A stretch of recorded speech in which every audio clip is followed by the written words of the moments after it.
The president did just put out a statement on his call with the governor, Justin Trudeau, as he calls him, of Canada, and he said that he was not pleased, as you said. He said it's not good enough. He told Prime Minister Justin Trudeau that directly. The call ended in a somewhat friendly manner, as the president said, but he's not going to stop standing up for the American people.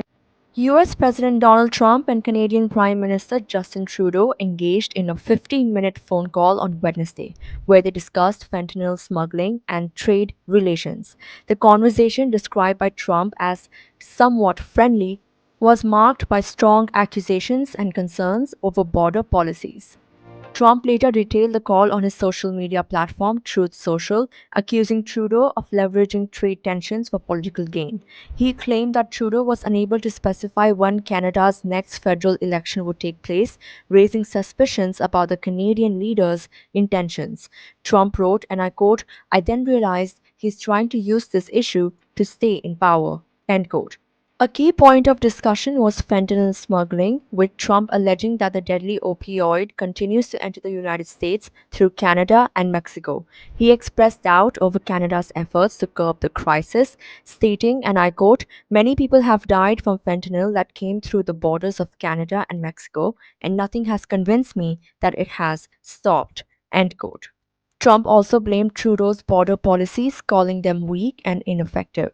He stated, and I quote, "For anyone who is interested, I also told Governor Justin Trudeau of Canada that he largely caused the problems we have with them because of his weak border policies, which allowed tremendous amounts of fentanyl and illegal aliens to pour into the United States. These policies are responsible for the death of many people." End quote. The call took place against the backdrop of escalating trade tensions. On Tuesday, Trump's administration imposed a 25% tariff on imports from Canada and Mexico, prompting retaliation from both nations, as reported by CNN. However, in a significant move, White House Press Secretary Caroline Leavitt confirmed on Wednesday that Trump had granted a 1-month exemption on auto tariffs for Canada and Mexico.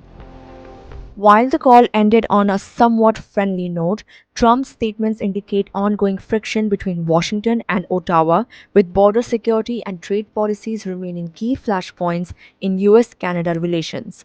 Prime Minister Justin Trudeau told US President Donald Trump on Tuesday that his new tariffs on Canadian imports were, and I quote, "a very dumb thing to do," end quote, and said Ottawa was striking back immediately. Listen in. So today, the United States launched a trade war against Canada, their closest partner and ally, their closest friend.